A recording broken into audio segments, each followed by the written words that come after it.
Hi, this is Sarit Switzer, and welcome to the It Is Taught podcast, a podcast devoted to the teachings of Rabbi Shneur Zalman of Liadi as recorded in his most famous work, the Tanya. My hope for this show is to make these teachings accessible and relatable to the average person, regardless of prior Jewish education or affiliation. The episodes follow the prescribed daily study portions and are meant to serve as practical lessons in how to live your life as your true self and develop an authentic and powerful relationship with your Creator. I have personally experienced the effects the study of this work has had on me, and I'm excited to share what I can of this knowledge with you. So please join me on this journey of learning, self-growth, and connection with your source.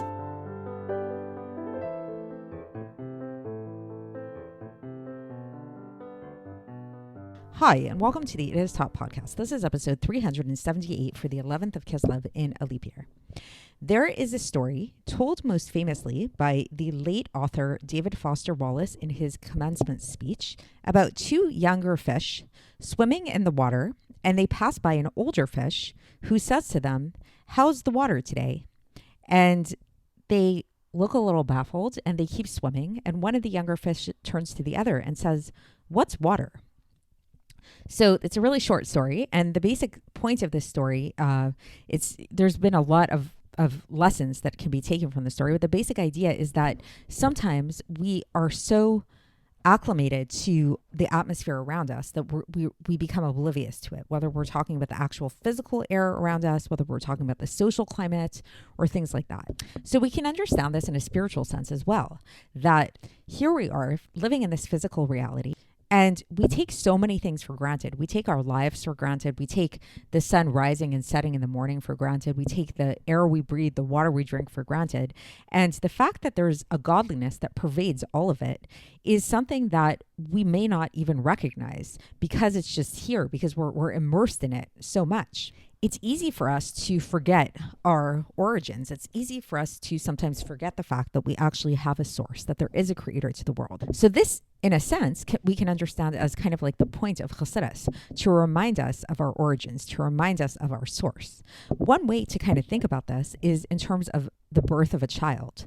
So we all know, right, as adults, that a newborn baby, has a mother, and that it came from its mother's womb, that it was once part of its mother's womb, and now it emerged, and now it's something of its own, that it's something apart from its mother. But the baby, for the first little while, until it really gains full cognition, it might not be aware of this. It might feel an affinity towards mother. It might kind of on a subconscious level realize that there's something about the mother that it's attached to, but it's not consciously aware of the fact that it is part of the mother. And in fact, when this same child was a fetus inside of the mother's womb, even then, while perhaps you could say that the child was in fact more attached to the mother, in a way, it actually is less aware of the mother because it's really more fully immersed in the mother. Like a child that's born, now it can look up and it can see the mother. The mother is something apart from the child versus the child in the mother's womb, the fetus in the womb, the mother and the child are one and the same.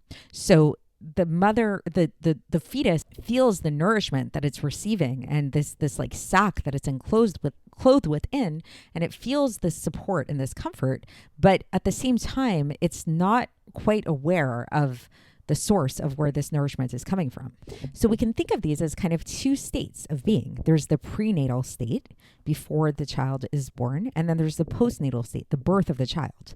And this is going to be the focus of what we're going to be discussing today in today's Tanya, in terms of how godliness is manifest in both a prenatal state and a postnatal state, and how the laws of the Torah, the halachas of the Torah, can be thought of as godliness as manifest in a prenatal state, which really miraculously we get a glimpse of here in this world, and we can attach to in our world by performing the commandments of the Torah, even though really ultimately they are sourced in this prenatal state, and we're tapping into this prenatal state, versus by contrast, our bodies and even our souls and the souls of the angels even, can be thought of more as a postnatal state. They come about through birth. So these are two different states of being And both have advantages and disadvantages, obviously, just like if you think about in terms of a child, that on the one hand, you can say that there's something really miraculous and magnificent about the fact that there is now this child in a postnatal state, this child that's born that is apart from its mother, that has a living, breathing life of its own. Nevertheless, on the other hand, there is a detachment that happens in that birth process, that the child is now detached from its mother in a manifest way, the way that it was not when it was in its prenatal form as a fetus within the mother's womb. So the context of this discussion and why we're talking about these things is just to put it into context. We've been studying this very esoteric section of the Tanya. It's essay 4 of Kuntres Acharon, which is known for being a very, very esoteric, very abstract section of the Tanya. It's the very end of the Tanya. And we've been talking about the mitzvos, the Torah, service, our prayer, love and fear of God, the interplay of all of these things. What's higher, what's lower, what attaches us to God in a more essential way and a less essential way. And the focus of what we've been talking about in the past few days is mitzvahs, and how it is that mitzvahs attach us to God in a more essential way than even our internally and intellectually generated love and fear of God, and even the intellectually generated love and fear of God of the angels. So today's section addresses this point, and it talks about the fact of how even the highest level within our world, within our created world, is actually considered to be lower to a certain extent than the mitzvahs themselves, which, even though on the map it appears like the mitzvahs are being transmitted from a lower place.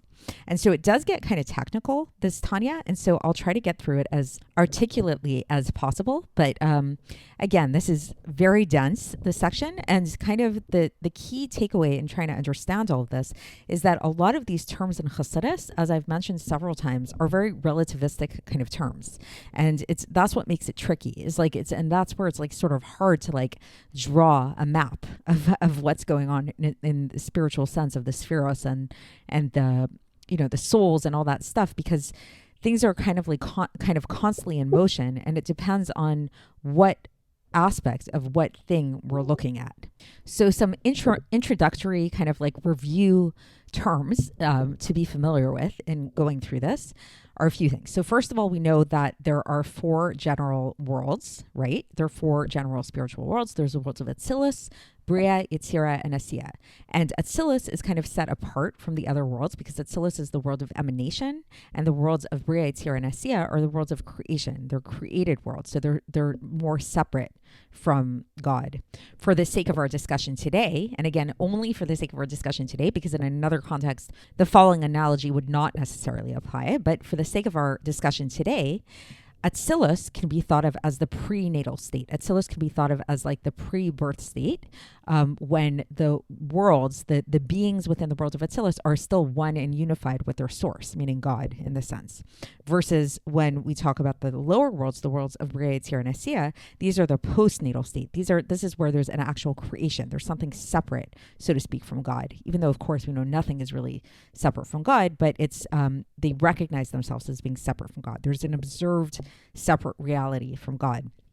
Okay, now within each one of these worlds, there are different levels. Another way to think about this is that the vitality of these worlds, we can call the vitality of these worlds like the souls of these worlds. Now, the soul of each world can be divided up into different levels. So in a general sense, we can say that the soul of each world can be divided up into 3 different levels. There's the level of the neshama of each world, there's the level of the ruach of each world, and then there's the level of the nefesh of each world. Now, the level of neshama of each world is the highest, and then the ruach and the nefesh are the 2 lower ones. And for the sake of our discussion today, we're going to lump those two levels together, the nefesh and the ruach. So the neshama level of each world, that's thought of as to be as sort of like the mind of each world. And it's really it never really takes on a full life of its own. It's sort of like the vitality, the vitality of the world without actually being the world itself, if that makes sense. And then the ruach and the nefesh, on the other hand, are the more like nitty gritty. Like this is the makeup of the actual world. Now, within each one of these levels, the nefesh, the neshama, the ruach, and the nefesh, we have the 10 spheros, which the 10 spheros, if we've spoken about, are like the 10 energies that pervade and sort of like, they're like the mechanisms through which everything comes about. So it's like categories within subcategories within subcategories. So again, it's like we can kind of like point to like the malchus level of the nefesh of the world of Yetzirah. Let's say it would be like a little point on the map that we're describing, right? And then to get even further into this, if we examine the spheros, as we've discussed in the past, the spheros themselves can be divided up into kind of lumps, where it's like we have the first 3 spheros, which are Chochmah Bina Das, that's the intellectual spheros. Then we have the emotive spheros, which are Chesed, Gvura, Tiferet, Netzach, Hod, Yesod, which can be thought of as the Zer Anpin, the small face, it's known as. And then we have Malchus, which is the Nukva, the feminine aspect at the bottom of the spheros. So I know this is like super technical, but hopefully at this point anyways, some of these terms are a little bit more familiar to you. And again, we'll try to get through this together. So now for today's podcast episode, the star of the show, so to speak, like what we're really going to be focusing on in terms of this whole map is one specific term. What is that specific term? That's the term, the neshama. The neshama is an interesting thing because the neshama, if you recall, each world has 3 soul levels, neshama, ruach, and nefesh. So the neshama of each world serves this really interesting purpose. As we mentioned, the neshama of each world is the highest part of each world, and it can be thought of as sort of like the vitality, the spiritual energy of each world, like sort of like that, the vitality that gives life to everything else that's going on within that world. And now the way that the neshama does this is it kind of serves as an intermediary between that which is above it to that which is below it. So on the one hand, the neshama of each world is receiving from the world above it. And on the other hand, that same neshama is giving to the levels of nefesh and of ruach and nefesh in that world. So where this can get confusing, and this is what the Alter Rebbe is going to clarify today, is that when we're talking about the spheros, or really any of these things, but for today we're going to be talking about the spheros. So when we're talking about the spheros, the highest of all the spheros is Chochmah, as we mentioned, and the lowest of all the spheros is Malchus. And so when we're talking about Chochmah versus Malchus, if we had like a pop quiz and we were to say what's higher, Chochmah or Malchus, you most likely would say Chochmah, because if you've been learning the podcast so far. But on the other hand, if you zoom out a little bit, and then you say, well, wait a second, which Chochmah are we talking about? Is it which world are we talking about? Which level of soul within that world are we talking about? And which level of, and which Malchus are we talking about? Which world are we talking about? Which level of the soul are we talking about? And then you see how these terms can be very relative. And then you see how actually the Malchus of Bria, for example, is actually much higher than the Chochmah of Asiya. So to translate this into kind of like normal human speak in English language is that this clarifies something, a thought, which the Alter Rebbe had concluded yesterday's podcast on, about how it is that even that the halachos, that the laws of the Torah, as they descend and they go through like many, many, many levels of descent, and they come to the lowest level of descent, and then they come into our world, even as they come into this lowest level of descent for them in our world, it's still, that lowest level of descent is still higher than the highest level of our world, which is the level of the neshama of our world. And how this all works, the technicalities of how this works. So again, today's episode is very technical, and so just, stick with it and get whatever you can out of it. But that's kind of the main takeaway. The main takeaway is this idea of how it is that the halachos in the world, that the halachos of the Torah, the laws of the Torah are higher than anything else that is found in our world. That we can think of the halachos of the Torah as being the prenatal vitality versus we're living in this postnatal vitality, and the halachas are a way for us to attach to our prenatal source, basically, is the way that I'm visualizing all of this. So the Alter Rebbe begins today, and he says that the reason for this is because the Chochmah Bina Das of Asiya, of the aspect of the neshama, is the source of the Chochmah Bina Das of the Nefesh and Ruach and all of their offshoots. Up until the very end of everything, this entire earth and all of its hosts.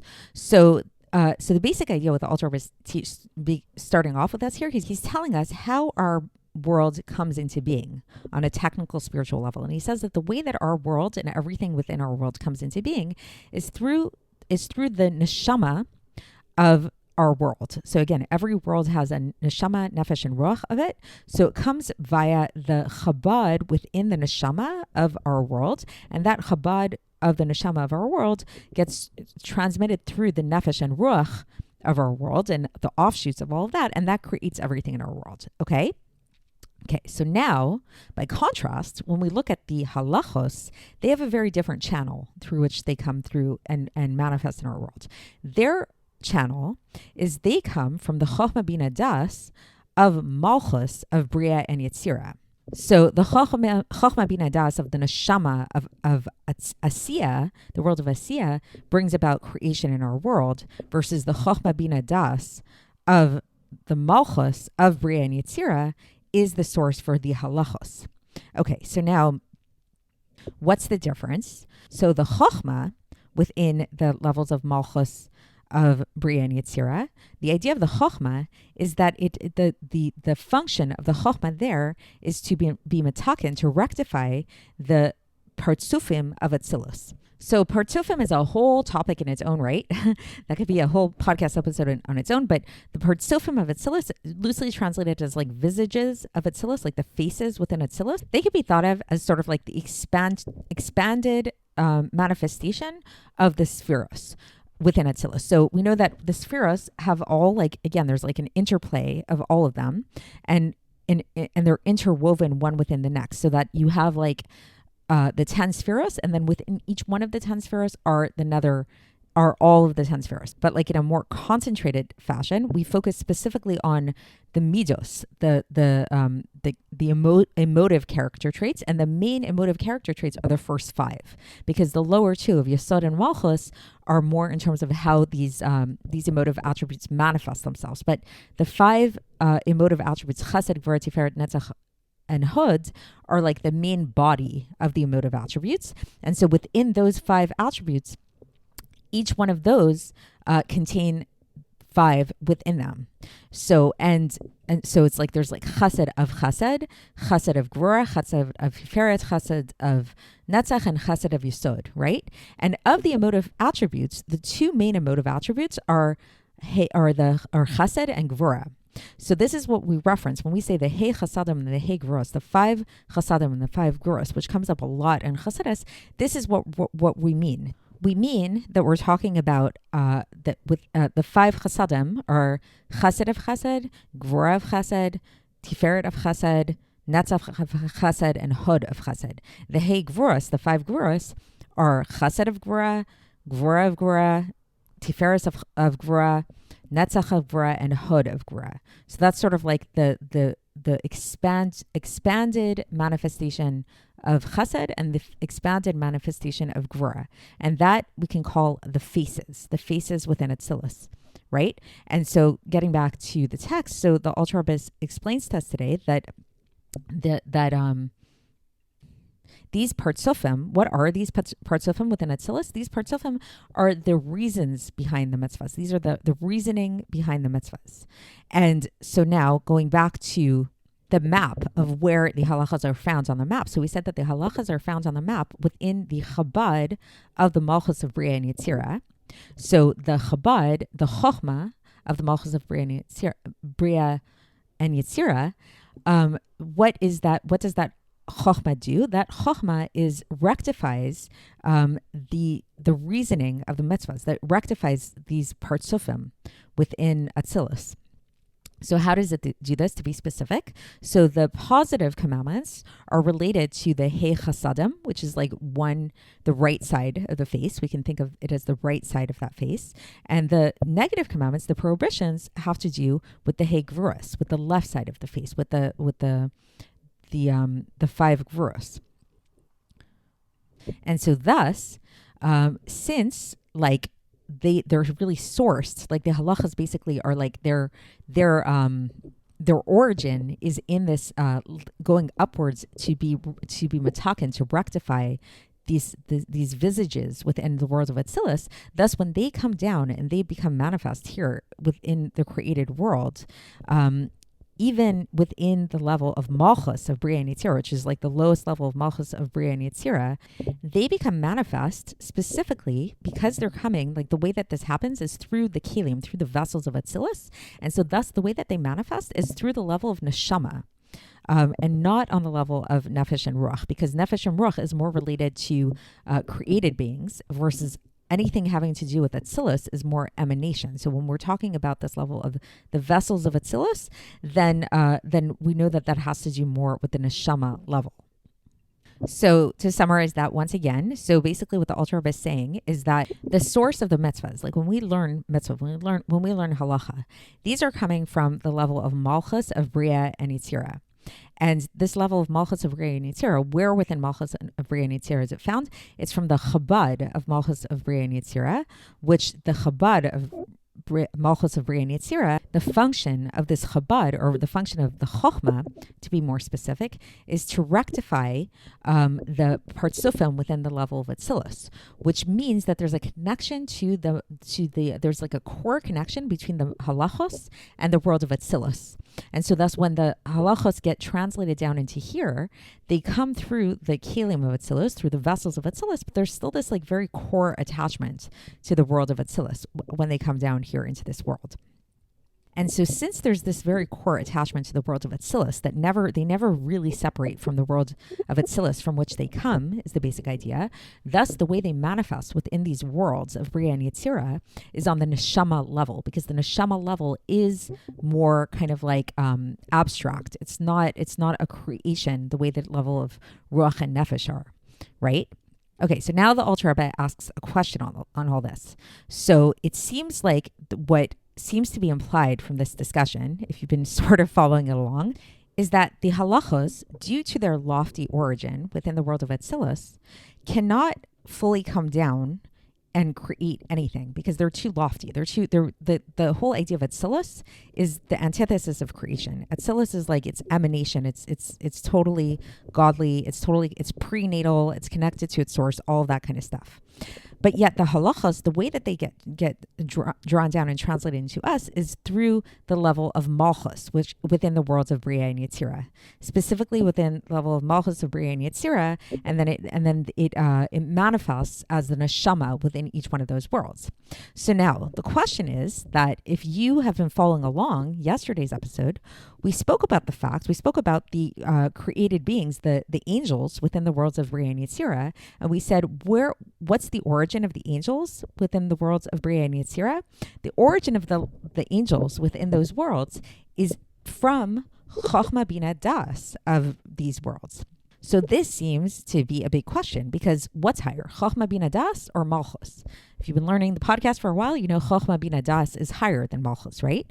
So if the source of the angels within these worlds of Bria and Yetzirah is Chochmah Bina Das, Chabad, how could it be, like that's a very high source, but yet we're saying that the source of the halachos is only malchus of each one of these worlds? So how could it be that we're saying that the halachos are so lofty and so great that they can't actually become anything? They're not actually creations. They're just like more like these like emanations. They're connected to Atzilus, where their source is actually lower, seemingly, in these worlds than the source of created beings, which comes from Chabad. So the Alter Rebbe continues, and he says this actually isn't a question. It's not a challenge, and he explains why.